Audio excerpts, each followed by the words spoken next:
Hello everyone, welcome back to Udaan Vidyapeeth. This is Hrithik Mishra from Udaan विद्यापीठ।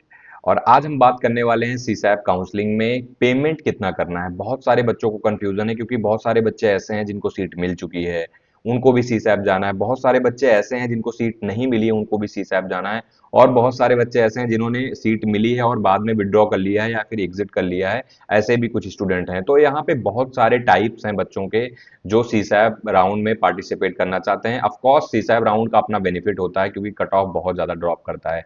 मैंने video भी बनाई थी ऑलरेडी, आप लोगों ने देखा होगा तो आपको पता ही होगा कि कितना ज्यादा ड्रॉप मिलता है। तो आज उन्हीं सब चीजों के बारे में बात करेंगे और आपको कितना अमाउंट अपने पास रखना चाहिए जब भी आप सीसैप काउंसलिंग में पार्टिसिपेट करने जा रहे हो, और सीसैप काउंसलिंग के दौरान आपको कितना अमाउंट देना होगा ताकि ताकि आपकी एडमिशन प्रक्रिया जो है वो अच्छी तरीके से कंप्लीट हो जाए। तो चलो आज इस वीडियो में जानते हैं सारा कुछ। और सबसे पहले मैं थोड़ा प्रोसेस फ्लो और आपको डेट्स इंपॉर्टेंट बता देता हूँ, उसके बाद मैं बताऊंगा कि हर टाइप में कितना पेमेंट आपको करना है एग्जैक्टली उसी हम टॉपिक पे आएंगे। और ये वीडियो देखने के बाद आपको कंप्लीटली इस बारे में पूरा इंफॉर्मेशन हो जाएगा। तो देखो, अगर सबसे पहले हम बात करें तो सबसे पहले हमारा रजिस्ट्रेशन स्टार्ट होगा। ठीक है, सबसे पहले हमारा रजिस्ट्रेशन स्टार्ट हो रहा है। तो हम अपना क्या कर लेंगे, हमने रजिस्ट्रेशन किया। ऑल्दो यहाँ के जो भी आपका रजिस्ट्रेशन है, यहाँ आप 3 जुलाई तक कर सकते हो। और इसमें पता है क्या, 30 जून है और 3 जुलाई है। ठीक है, इसमें पता है इससे पहले आपका कैटेगरी रिस्टोरेशन होगा। ठीक है, क्या होगा, कैटेगरी रिस्टोरेशन। तो आप अपना कैटेगरी रिस्टोरेशन कर सकते हो उससे पहले 22 तारीख से 22 जून से आपका कैटेगरी रिस्टोरेशन स्टार्ट हो जाएगा। उसके बाद ही आता है आपका जो है स्पेशल राउंड इनरोलमेंट फीस, जो 40,000 ली जाती है और 4,000 आपका प्रोसेसिंग आपका नॉन रिफंडेबल लिया जाता है। ये अमाउंट आपसे सबमिट करवाया जाता है।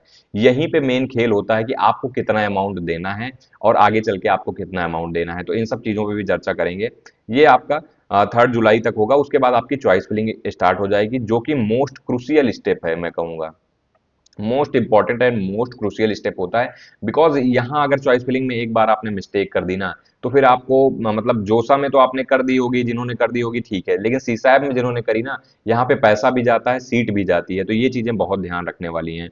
और यहाँ पे जैसे ही आपका चॉइस फिलिंग हुआ, फिर राउंड 1 का रिजल्ट आएगा, राउंड 2 का रिजल्ट आएगा, राउंड 3 का रिजल्ट आएगा और फिजिकल रिपोर्टिंग लास्ट में राउंड 3 के बाद। इस बार एक राउंड हमारा बढ़ा हुआ है, ये भी आप लोगों को पता चल ही गया होगा। और ये इनकी टाइमलाइन है, 9 से 12 आपका राउंड 1 होगा, फिर राउंड 2 आपका होगा 14 से 16 अगस्त, उसके बाद 19 से 21। अब इस बीच में इन सब में होगा क्या, ये देखो, इनमें सीट अलॉटमेंट होगा। सीट अलॉटमेंट के बाद आपको ऑनलाइन रिपोर्टिंग करनी होगी। आई थिंक अब आप इस चीज से हैबिचुअल हो चुके होंगे कि ऑनलाइन रिपोर्टिंग क्या होती है। ठीक है, जिन्होंने भी अभी तक डॉक्यूमेंट्स वगैरह मतलब कि नहीं अरेंज करे हैं, या फिर कुछ बच्चे ऐसे हैं जो डायरेक्टली सीसैप का वेट कर रहे थे, तो वो अपना अरेंज वगैरह कर लें क्योंकि यहाँ पे रिक्वायरमेंट होने वाली है। विलिंगनेस सबमिट करनी होती है, इंस्टीट्यूशन एडमिशन फीस सेकंड देनी होती है। वो क्या होता है अभी आगे आपको बताऊंगा। डॉक्यूमेंट्स अपने, उसके बाद आपका कुछ अगर दिक्कत आ रहा है डॉक्यूमेंट्स में तो वो भी आपसे करवा लिया जाता है। और यही सेम प्रोसीजर फॉलो होता है आपका राउंड स्पेशल राउंड 2 में और स्पेशल राउंड 3 में।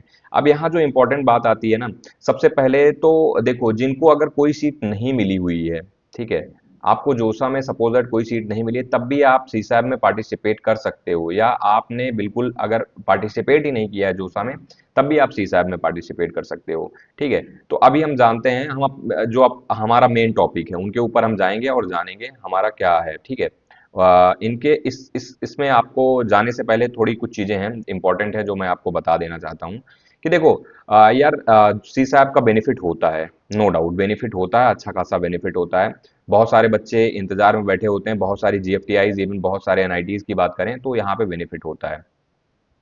अब देखो, यहाँ पे अगर मैं बात कर लूँ, यहाँ पे देखो, टाइप होता है, टाइप 1 है, टाइप 2 है, टाइप 3 है, टाइप 4 है, टाइप 5 है। और इस टाइप के कितना फीस यहाँ पे आपको एडजस्ट हो जाएगा और कितना फीस यहाँ पे देना होगा, देखो यहाँ पे प्रॉपर चीजें लिखी गई हैं। अब टाइप 1 वाले जो कैंडिडेट होते हैं, जो कि रजिस्टर ही नहीं किए होते हैं, तो उनको भाई 44,000 देना होगा। ठीक है, 40,000 आपका सीसैब में जो normal S seat enrolment registration fees होती है, और दूसरा जो होता है 4,000, वो आपका नॉन रिफंडेबल होता है, वो नहीं मिलेगा आपको। इन केस आपको अगर जोसा में आपको सीसैब में सपोज दैट कोई भी सीट नहीं मिली, आपने तीनों राउंड पार्टिसिपेट किया, आपको कोई सीट नहीं मिली, तो आपका क्या हो जाएगा, पैसा रिफंड हो जाएगा। कितना हो जाएगा, 40,000 रिफंड होगा, कि ओनली 40K। ठीक है, इस केस में आपका 40K रिफंड हो जाता है, 4,000 आपका नहीं रिफंड होगा। अब कुछ कैंडिडेट होते हैं जिन्होंने पार्टिसिपेट किया होता है, लेकिन उनको कोई सीट नहीं मिली होती है। ये लोग कौन से आते हैं, ये लोग टाइप 2 वाले कैटेगरी में आते हैं, ठीक है। ये लोग टाइप 2 वाले कैटेगरी में आते हैं। और टाइप 2 वाले कैटेगरीज की अगर बात करें, ये टाइप 2 वाले कैटेगरीज में आएंगे। तो भैया इन्होंने पार्टिसिपेट तो किया था, लेकिन यहाँ पे उन्होंने जोसा में अभी तक फिलहाल कोई भी पैसा नहीं दिया होता है। तो जिन्होंने जोसा में नहीं दिया उनको डायरेक्ट सी सैब में देना है, और 44,000 आपको दे करके डायरेक्टली आप पार्टिसिपेट कर सकते हो। बट अगर आपको सीट मिल गई, सपोज दैट आपको यहाँ पे सीट मिल गई, ठीक है, सी सैब में, तो आपको इंस्टीट्यूशन एडमिशन फीस 1 और 2 देना होता है, ठीक है। इंस्टीट्यूशन एडमिशन फीस क्या होता है, जब भी आपको कोई सीट मिल जाती है सी सैब में, तो आपको इंस्टीट्यूशन एडमिशन फीस देके वहां पे जाना होता है, यानी कि एक्सेप्ट करना होता है। एक्सेप्ट करने के बाद आप इंस्टीट्यूशन एडमिशन फीस देते हो, फिर आगे बढ़ते हो, ठीक है। अब आते हैं टाइप 3 में। कैंडिडेट जो पार्टिसिपेट किए थे जोसा में और उनकी सीट अलॉट तो हुई बट कैंसिल हो गई, ठीक है, due to cancel non payment, क्योंकि वो अपनी पेमेंट नहीं कर पाए। तो इस केस में इन्होंने भी जोसा में भी कोई पेमेंट नहीं करी है। ये जो कैंडिडेट है इन्होंने जोसा में कोई पेमेंट नहीं करी है, पांचों कैटेगरीज में आते हैं जिन्होंने कोई पेमेंट नहीं करी है। तो इनको आपको क्या करना है, सबको लगभग कितना देना है, 44,000 अमाउंट आपको देना है। और यस, ये मैं जनरल और ओबीसी के बारे में बात कर रहा हूँ। एससी एसटी वाले जो क्या कर सकते हो, उनका आप अमाउंट यहाँ पे देख सकते हो, ठीक है। ऐसे ही कैटेगरीज यहाँ पे 4 और 5 है, जिन्होंने एग्जिट कर लिया है उनके लिए भी, और जिनकी सीट कैंसिल हो गई है कुछ रीजन की वजह से, या जिन्होंने विड्रॉल कर लिया है उनकी रीजन से, ठीक है। अब बढ़ते हैं हम आगे। हमारे और सारी कैटेगरीज हैं, ठीक है, उन पे देखेंगे, हम जाएंगे और उन पे चेक करेंगे हमारा क्या और कैटेगरीज के लिए कितना पैसा देना है हमें, ठीक है। अब उससे पहले मैं आपको बता दूं थोड़ा बहुत कि देखो, अभी बहुत सारे बच्चों ने गलतियां ऑलरेडी कर रखी हैं जोसा में।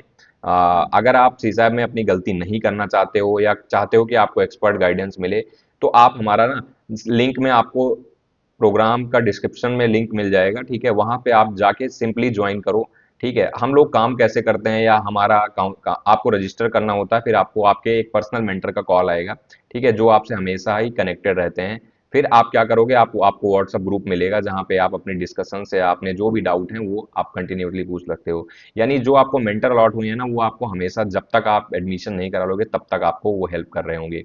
जो भी आपकी प्रेफरेंसेस है, जो भी कॉलेज वगैरह है, जो भी आपके मन में चीजें हैं कि यहाँ प्रायोरिटी है या रैंक है या लोकेशन, इस बेसिस पे मुझे जाना है, एडमिशन लेना है, क्या मेरे लिए बेटर रहेगा, ये चीज आपका मेंटर आपके लिए करके देता है, ठीक है। और सारा कुछ डिस्कस किया जाता है।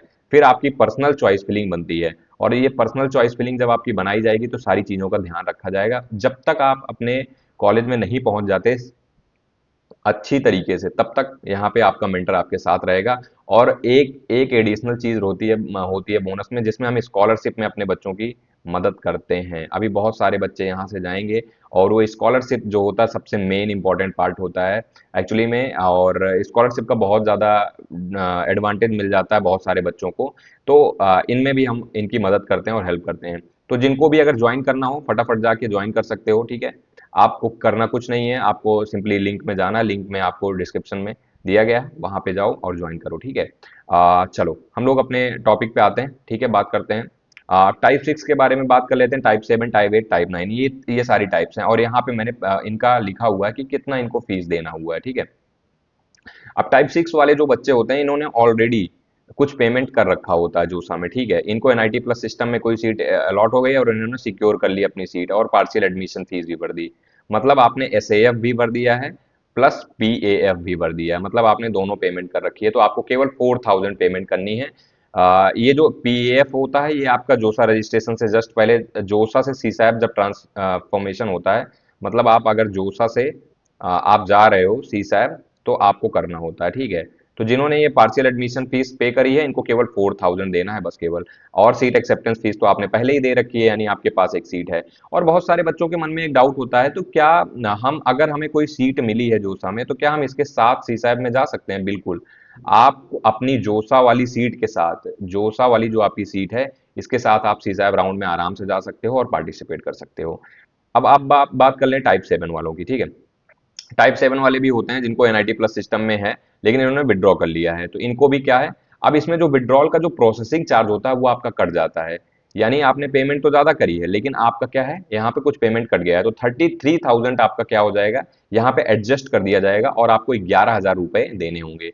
मतलब आपने विड्रॉ किया था, विड्रॉ करने पे वो पैसा आपके अकाउंट में नहीं आएगा, आपका ये जो 33K है ये आपका एडजस्ट कर दिया जाएगा और आपको ओनली 11K देना होगा, राइट।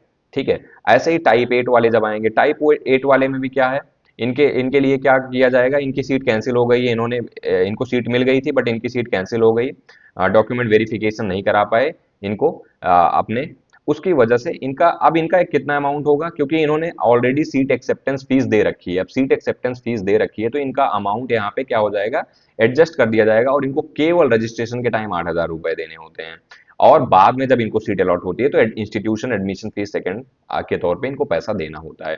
तो जिन भी बच्चों को जैसे अगर पहले अलॉट नहीं हुआ है, उनको अगर अलॉट हो रहा है सीसैब में, तो उसके बाद भी ये तो रजिस्ट्रेशन के टाइम की फीस है, जब आपको अलॉट हो जाएगा तो आपको और भी अमाउंट देना होगा, institution admission fees 1, admission fees 2। ठीक है। तो मेरे कहने का मतलब ये है कि जब भी आप सीसैब में पार्टिसिपेट करने जा रहे हैं तो अगर आप फ्रेश वाले हैं तो आपको 40,000 तो पे ही करना है, फिर आपको इंस्टीट्यूशन एडमिशन फीस भी 40,000 अपने पास रखना होगा। यानी मैं आपको कहूंगा कि अगर आप पार्टिसिपेट करने जा रहे हो सीसैब में तो आप अपने पास मिनिमम, अगर आपने पहले सीट एक्सेप्टेंस फीस और पीएएफ दे रखा है तो मैं कहूंगा आपको ज्यादा घबराने की जरूरत नहीं, अगर आप अपने पास 50K रखे हो तो आप आराम से पूरा प्रक्रिया में पार्टिसिपेट करके अच्छा कॉलेज ले सकते हो। और जिन्होंने नहीं किया है, जिन्होंने कोई पेमेंट नहीं किया भाई, आप अपने पास पहली बात तो आपको रजिस्ट्रेशन के टाइम फीस लगेगी, प्लस आपको क्या करना होगा, जब भी आप इंस्टीट्यूशन एडमिशन फीस पे कर रहे होगे तब भी आपको लगेगा। ठीक है। तो मेक श्योर करना एटलीस्ट 1 लाख रुपए अपने पास रखना, और बाकी आप जब रिपोर्टिंग करोगे तो आपको पैसा आपका देना ही होता है जब आप रिपोर्टिंग करने जाते हो।